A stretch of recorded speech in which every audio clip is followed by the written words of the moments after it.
The clatter of my ceramic mug hitting the hardwood floor echoed through the kitchen, hot coffee splashing across my bare feet, but I barely noticed the scalding liquid. My eyes were fixed on the letter in my trembling hands, its contents shattering my world into 1,000 pieces. "Rachel? Everything okay down there?" Mike's voice drifted from upstairs, tinged with mild concern. I swallowed hard, quickly stuffing the letter back into the envelope. "Fine," I called back, my voice unnaturally high. Just dropped my coffee. As I bent to clean up the mess, my mind raced. Who was Lydia, and why was she writing such intimate letters to my husband? The sound of Mike's footsteps on the stairs jolted me back to reality. I hastily shoved the envelope into my apron pocket just as he appeared in the doorway. "Geez, Rach, what happened?" He surveyed the scene, his brow furrowed. I forced a smile. "Butterfingers, I guess. Don't worry, I've got it under control." Mike shrugged, already losing interest. "All right, I'm heading out. Big meeting today." As he turned to leave, I blurted out, "Who's Lydia?" He froze, his back to me. For a moment, the only sound was the drip of the coffee maker. Then he slowly pivoted, his face a mask of confusion. "Lydia? I don't know any Lydia." The lie hung between us, heavy and suffocating. I wanted to scream, to confront him with the evidence burning a hole in my pocket, but something held me back. Maybe it was the fear of what would happen if I did. Or maybe it was the sudden realization that I needed more information before I made my next move. "Oh," I said lightly, "must have been thinking of someone else. Have a good day, honey." Mike's shoulders visibly relaxed. He gave me a quick peck on the cheek and headed out the door. As soon as I heard his car pull away, I sank to the floor, my back against the kitchen island. The letter felt like it was searing my skin through the fabric of my apron.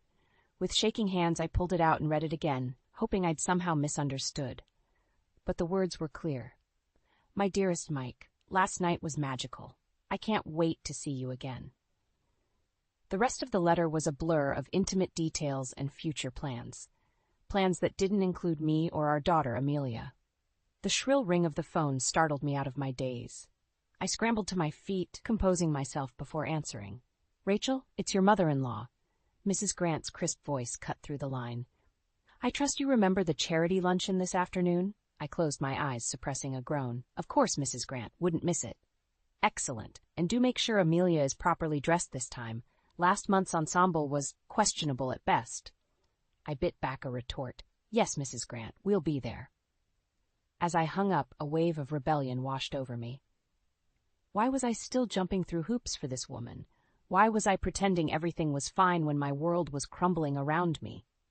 The ding of my laptop interrupted my spiraling thoughts. A notification from my online store, another sale of my handcrafted jewelry. Despite everything, a small smile tugged at my lips. My little business, started as a hobby, was beginning to flourish. As I packaged up the order, an idea began to form. Maybe it was time to stop playing by everyone else's rules. Maybe it was time to take control of my own destiny.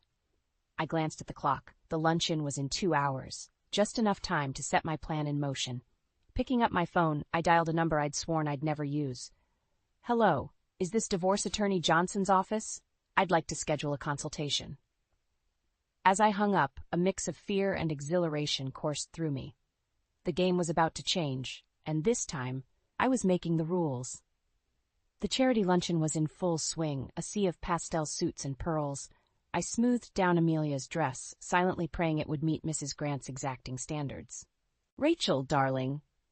Mrs. Grant's voice cut through the chatter. "There you are. And Amelia, well, I suppose that dress will have to do." I bit my tongue, forcing a smile. "Hello, Mrs. Grant." Amelia picked it out herself. Mrs. Grant's lips tightened. Did she now? Well, perhaps it's time we had a talk about proper attire for young ladies.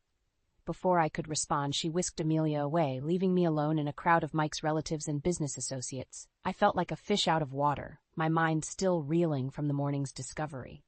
"Rachel!" a shrill voice called out. I turned to see Aunt Mildred waving me over. "Come, dear. We were just discussing the upcoming family reunion." I reluctantly joined the group, my stomach churning. Family reunion? This was the first I'd heard of it. "Oh yes," Aunt Mildred continued, oblivious to my discomfort. "It's going to be quite the affair, a week-long celebration of the Grant family legacy." "A week?" I I echoed, my voice weak. Mrs. Grant suddenly materialized beside me.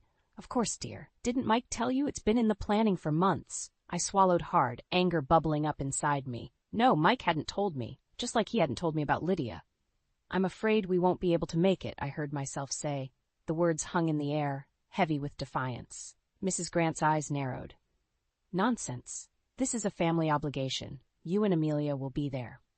Actually, I said, my voice growing stronger, Amelia has a school project that week. It's very important for her grade. The lie tasted sweet on my tongue. For once, I was taking control. Mrs. Grant's face darkened. Rachel, I don't think you understand. This reunion is not optional. The entire family will be there, including the board members of Mike's company. Your absence would be noticed. The threat in her voice was clear. I opened my mouth to argue further, but a commotion across the room caught my attention. Amelia was standing by the dessert table, tears streaming down her face as she furiously wiped at a large stain on her dress. I rushed over, my heart pounding. Amelia, sweetie, what happened? I'm sorry, Mom, she sobbed. I didn't mean to. The punch just spilled and... It's okay, honey, I soothed, grabbing napkins to dab at the stain. Accidents happen. Mrs. Grant's voice cut through the moment. Well, I suppose this is what happens when children aren't properly taught etiquette. I whirled around, my patience finally snapping. That's enough. Amelia is a child, not one of your society puppets. She doesn't need your criticism or your outdated rules. The room fell silent, all eyes on us. Mrs. Grant's face turned an alarming shade of red. How dare you speak to me like that, she hissed. After everything we've done for you. Done for me? I laughed bitterly. You mean controlling every aspect of my life? Dictating how I should dress, act, raise my daughter? I grabbed Amelia's hand, suddenly feeling lighter than I had in years. We're leaving, and we won't be at your reunion. As we walked out, I could hear the whispers starting behind us, but for once I didn't care what they thought. In the car, Amelia looked at me with wide eyes. Mom, are we in trouble? I took a deep breath, realizing the magnitude of what I'd just done. No, sweetie, we're not in trouble. We're just making some changes. As I drove home, my phone buzzed incessantly. Texts from Mike, voicemails from Mrs. Grant. I ignored them all. Instead, I focused on the road ahead, my mind racing with possibilities. It was time to start living life on my own terms. And the first step? Finding out exactly who this Lydia was. The days following the charity luncheon were a whirlwind of tense silence and barely concealed hostility. Mike's cold shoulder was a stark contrast to Mrs. Grant's incessant phone calls, which I steadfastly ignored. Amelia, caught in the crossfire, grew increasingly withdrawn. One evening, as I sat at my crafting table, meticulously beading a necklace for an online order, Amelia's small voice broke the silence. Mom, why is everyone so angry? I set down my tools, turning to face her. Sometimes, sweetie, grown-ups have disagreements, but it's not your fault, okay? She nodded, unconvinced. Is it because of the luncheon, because I spilled punch on my dress? My heart clenched. No, honey, it's much more complicated than that. Just then, Mike stormed into the room, his face thunderous. Rachel, we need to talk. Now. I glanced at Amelia, who had shrunk back at her father's tone. Sweetie, why don't you go upstairs and start your homework? I'll be up soon. As soon as Amelia was out of earshot, Mike exploded. What the hell were you thinking, embarrassing my mother like that? Do you have any idea what you've done? I stood my ground, anger bubbling up inside me. What I've done? How about what you've done, Mike? Or should I ask Lydia about that? The color drained from his face. What are you talking about? I laughed bitterly. Don't play dumb. I found the letters. How long has it been going on? Mike's shock quickly morphed into defensiveness. That's none of your business. What I do in my private time. None of my business, I interrupted, my voice rising. I'm your wife. Amelia is your daughter. How dare you? Keep your voice down, Mike hissed, glancing nervously at the stairs. Look, what's done is done. But you need to fix things with my mother. The family reunion is important for my career. I stared at him, incredulous. Your career? Is that all you care about? Before he could respond, my phone pinged. Another sale notification from my online store. Despite everything, a small smile tugged at my lips. Mike's eyes narrowed. What's that? Another order for your little hobby? The condescension in his voice was the final straw. It's not a hobby, Mike. It's a business. My business. And it's doing quite well, actually. He scoffed. please, those trinkets you make? That's not a real job. Something inside me snapped. No? Well, this hobby of mine made more last month than your precious job did. The shock on Mike's face was almost comical. What? That's impossible. I pulled out my phone, showing him the sales figures. His eyes widened in disbelief. I don't need your money anymore, Mike, and I certainly don't need your mother's approval. Just then, Amelia's voice floated down from upstairs. Mom, can you help me with my math homework? I turned to go, but Mike grabbed my arm. This conversation isn't over, Rachel. You can't just walk away from your family obligations. I wrenched my arm free. Watch me. As I climbed the stairs, my mind was racing. I knew this was far from over. Mrs. Grant wouldn't let go without a fight, and Mike, well, Mike had made his priorities clear. I paused outside Amelia's room, taking a deep breath to compose myself. As I pushed open the door, I made a silent vow. No matter what it took, I would protect Amelia from this toxic environment, even if it meant leaving everything behind. Amelia looked up as I entered, her eyes wide with worry. Mom, is everything okay? I forced a smile, sitting down beside her. Everything's going to be fine, sweetie. Now, let's take a look at that math homework. As we bent over her textbook, I couldn't shake the feeling that a storm was brewing. But for the first time in years, I felt ready to face it head-on. The afternoon sun streamed through the kitchen window as I put the finishing touches on a custom-ordered bracelet. The house was quiet, a rare moment of peace in the chaos that had become our lives. I glanced at the clock, realizing Amelia would be home from school soon. As if on cue, I heard the front door slam. But instead of Amelia's usual cheerful greeting, I was met with the sound of muffled sobs. Amelia? I called out, my heart racing as I rushed to the entryway. My daughter stood there, her backpack on the floor, tears streaming down her face. Mom, she choked out, I saw. I pulled her into my arms, stroking her hair. Shh, it's okay. Take a deep breath. What did you see? Amelia pulled back, her eyes red and puffy. I went to surprise Dad at his office. But he was with someone. A woman. They were kissing. The world seemed to tilt on its axis. I knew about Lydia, of course, but hearing it from Amelia, seeing the pain in her eyes, it was a whole new level of betrayal. Oh, sweetheart, I whispered, fighting to keep my voice steady. I'm so sorry you had to see that. Amelia's sobs turned to hiccups. Why would Dad do that? Doesn't he love us anymore? The question pierced my heart. How could I explain something I didn't understand myself? Your father loves you very much, I said, choosing my words carefully. Sometimes adults make mistakes, big mistakes. Amelia's eyes narrowed. You knew, didn't you? That's why you and Dad have been fighting. I nodded, unable to lie. I found out recently. I was trying to figure out how to tell you. Were you going to tell me at all? Amelia's voice was sharp, accusatory. The question caught me off guard. Of course I was. I wanted to protect you. Protect me? Amelia scoffed, suddenly sounding much older than her years. By lying to me? By pretending everything was fine. Her words hit me like a physical blow. Had I been so caught up in my own pain that I'd failed to see what was right in front of me? Before I could respond, the front door opened again. Mike walked in, his face falling as he took in the scene before him. What's going on? He asked, his voice wary. Amelia whirled to face him, her grief turning to anger. I saw you. With her. How could you do that to Mom? To us? Mike's face drained of color. Amelia, I can explain. No, I cut in, my voice steely. You don't get to explain. Not now. I turned to Amelia. Sweetie, why don't you go up to your room? I need to talk to your father. For a moment I thought she might refuse, but then she nodded, grabbing her backpack and heading upstairs. The slam of her bedroom door echoed through the house. Mike and I stood in silence, the weight of years of lies and resentment hanging between us.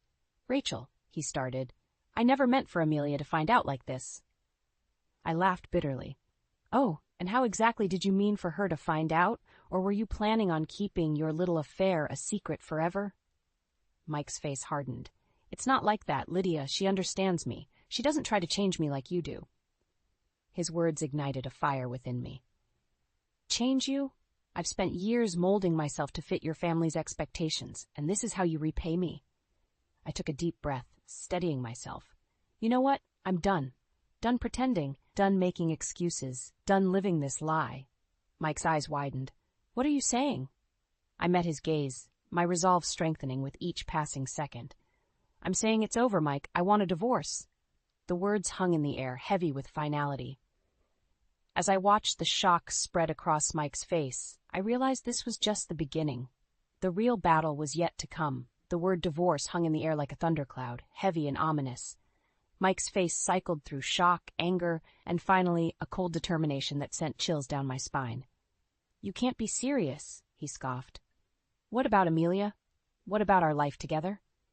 I stood my ground, years of pent-up frustration bubbling to the surface. "Our life together? You mean the life where I play the perfect wife while you sneak around with Lydia?" Mike's eyes narrowed. "You have no idea what you're talking about. Lydia understands me in ways you never could." "Oh, I understand plenty," I shot back. "I understand that you're a liar and a cheat, and I'm done pretending otherwise." Just then, Amelia's bedroom door creaked open. We both froze, realizing our voices had risen to dangerous levels. "Mom? Dad?" Amelia's voice wavered. "Are you guys getting divorced?" The pain in her voice cut through me like a knife. I turned to face her, my heart breaking at the sight of her tear-stained face. "Sweetie," I began, but Mike cut me off. "Of course not," he said smoothly. "Your mother's just upset. We'll work things out." I whirled on him, fury coursing through my veins. "Don't you dare lie to her. Not anymore." Turning back to Amelia, I took a deep breath. "Honey, I don't know what's going to happen, but I promise you, no matter what, I'll always be here for you." Mike's phone buzzed, breaking the tense silence. He glanced at it, his face paling. "I have to go," he muttered, heading for the door. "Let me guess," I called after him. "Lydia needs you."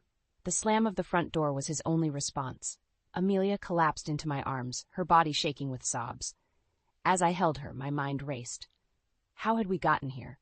How could I protect her from the storm that was surely coming? The next morning, I woke to the insistent ringing of the doorbell. Groggily, I made my way downstairs, only to find Mrs. Grant on my doorstep, her face a mask of barely contained fury. "Rachel," she said, her voice dripping with disdain. "We need to talk."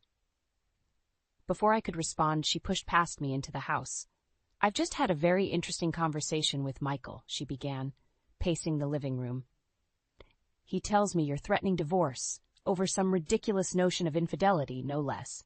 I felt my anger rising again. "It's not a notion, Mrs. Grant. It's a fact, one that Amelia witnessed firsthand." Mrs. Grant waved her hand dismissively. "Children often misunderstand adult situations, and even if there was some indiscretion, surely you understand the importance of maintaining appearances?" I stared at her, incredulous. "Maintaining appearances? Is that all you care about?" "It's what you should care about," she snapped. "The Grant family name means something in this town. I won't have you dragging it through the mud over some petty marital spat." Something inside me snapped. "Petty? Your son has been cheating on me, lying to me, and you call it petty?" Mrs. Grant's eyes narrowed.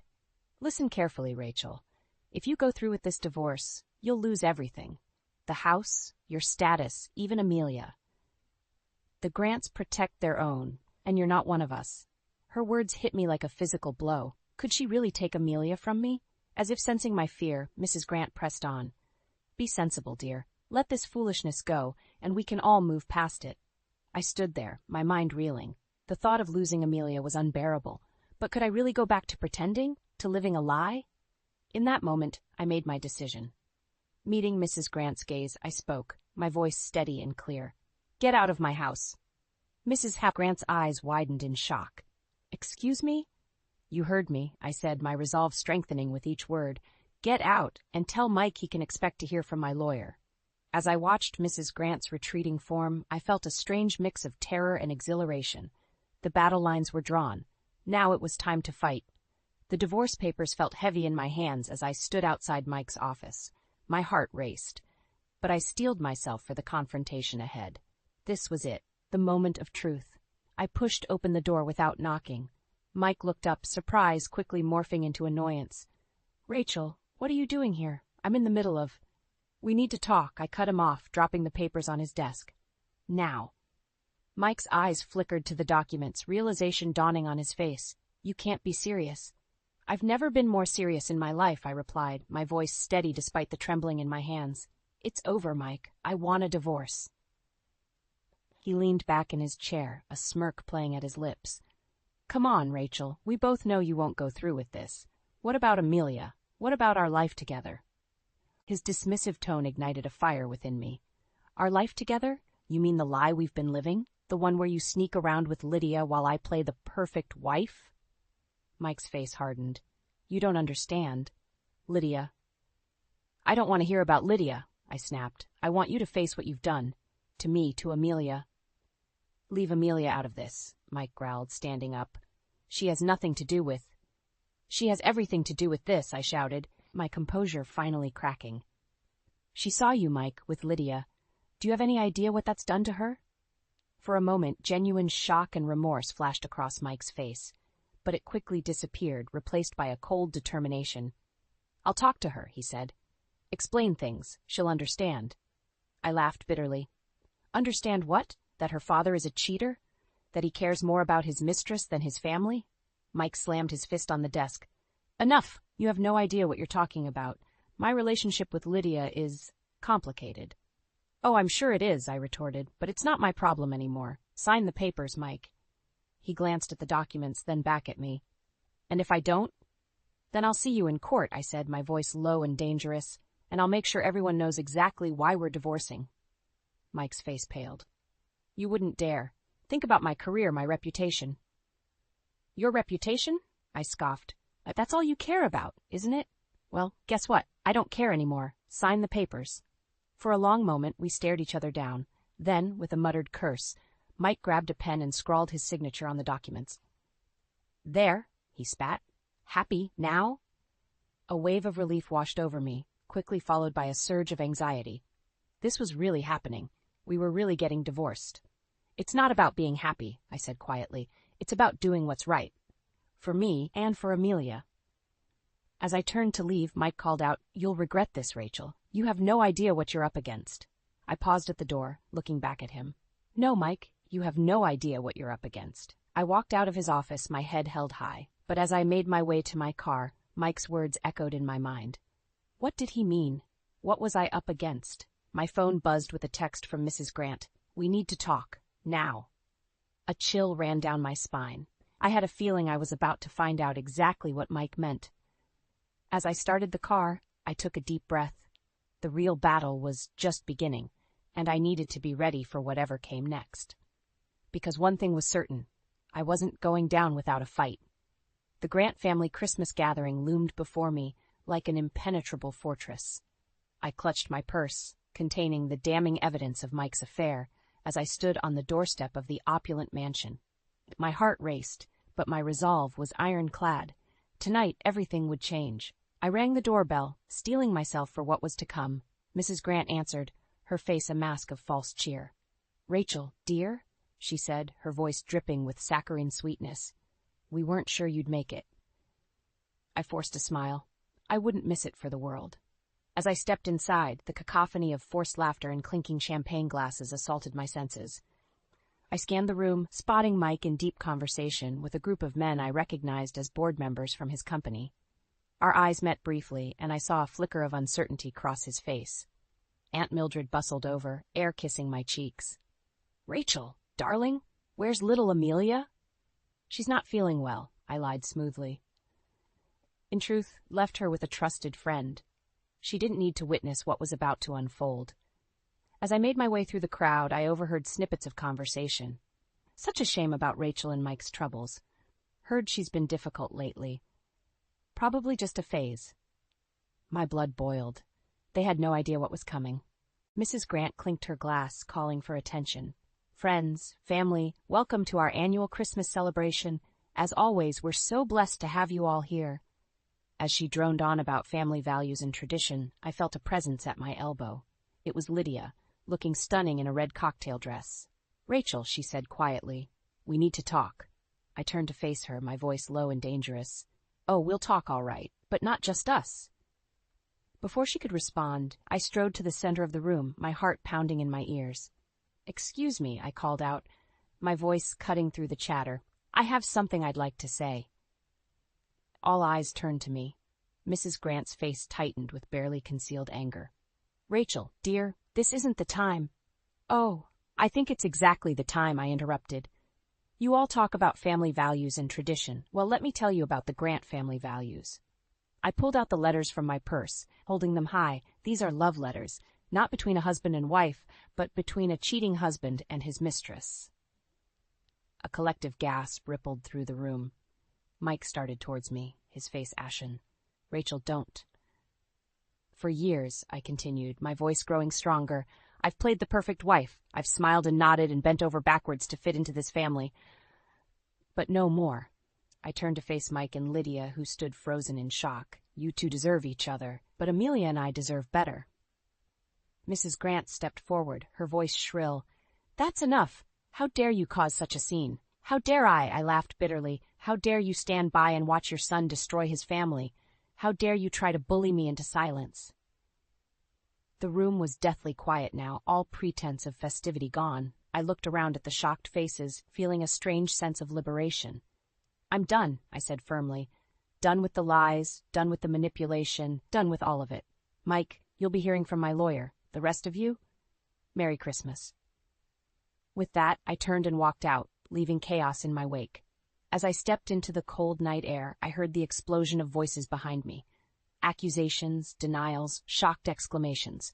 I got into my car, my hands shaking as I gripped the steering wheel. What had I done? The full weight of my actions began to sink in. I just burned every bridge, exposed every secret. There was no going back now. As I drove away from the Grant mansion, tears streaming down my face, I realized I was laughing. For the first time in years, I felt truly free. Whatever came next, I was ready to face it head on. The battle wasn't over, not by a long shot, but I'd fired the first shot, and there was no turning back now. 6 months after that fateful Christmas party, I stood in my new workshop, surrounded by the fruits of my labor. Delicate necklaces, intricate bracelets, and stunning earrings filled every surface. My online business had exploded, fueled in part by the publicity from my very public stand against Mike and the Grant family. The bell above the door chimed, and Amelia burst in, her face flushed with excitement. Mom, you won't believe what happened at school today, I smiled, setting down the piece I was working on. What is it, sweetie? Remember that essay contest I told you about? The one about overcoming adversity? Her eyes sparkled. I won first place. They want me to read it at the school assembly next week. Pride swelled in my chest. That's amazing, Amelia. I'm so proud of you. As she chattered on about her plans for the assembly, I marveled at the change in her. Gone was the withdrawn, anxious girl from 6 months ago. In her place stood a confident, vibrant young woman. The shop door opened again, and I tensed instinctively. But it was just Sarah, my new assistant, laden with shipping boxes. Hey, Rachel, she called out. You're not going to believe this. We just got an order for 500 custom pieces for a major department store. I gasped, my mind reeling at the implications. This could be the breakthrough we'd been waiting for. As I helped Sarah unpack, my phone buzzed. It was a text from Mike. We need to talk about the custody arrangement. Can we meet? A familiar knot formed in my stomach, but I pushed it aside. I'd faced worse and come out stronger. Everything okay, Mom? Amelia asked, noticing my expression. I smiled reassuringly. Everything's fine, sweetie. Just your dad wanting to talk. Amelia's face clouded briefly, but she nodded. You know, I've been thinking, maybe I could see him sometime, if you're okay with it. Her words caught me off guard. We'd had a rough few months after the divorce, with Amelia refusing to see Mike at all. But now, if that's what you want, we can arrange it, I said carefully. But only if you're sure. Amelia nodded, her expression resolute. I am. I think I'm ready to face him. In that moment, I saw a strength in my daughter that I'd always hoped she'd find. A strength that mirrored my own journey. As we closed up shop that evening, I reflected on the whirlwind of the past 6 months. The bitter custody battle, the attempts by Mrs. Grant to discredit me, the nights I'd cried myself to sleep, wondering if I'd made the right choice. But looking at Amelia now, seeing the success of my business, feeling the love and support of true friends I'd made along the way, I knew I'd made the right decision. Later that night, as Amelia slept peacefully in her room, I sat on our small balcony gazing at the stars. My phone buzzed again, another text from Mike. This time I didn't hesitate. I typed out a response. Yes, we can meet, but on my terms this time. As I hit send, a sense of calm washed over me. Whatever challenges lay ahead, I was ready to face them. No more hiding, no more pretending, No more subjugation. I thought back to that terrified woman who'd found those letters all those months ago. She seemed like a stranger now. In her place stood a woman who knew her worth, who fought for what she believed in, who'd created a life filled with love, respect, and endless possibilities. The future stretched out before me, bright and full of promise. There would be struggles, of course, but I was no longer afraid. I had found my voice, my strength, my true self. And nothing, not Mike, not Mrs. Grant, not anyone, could ever take that away from me again. As the cool night breeze caressed my face, I smiled. This wasn't an ending, it was a beginning. My beginning, our beginning. And I couldn't wait to see what came next.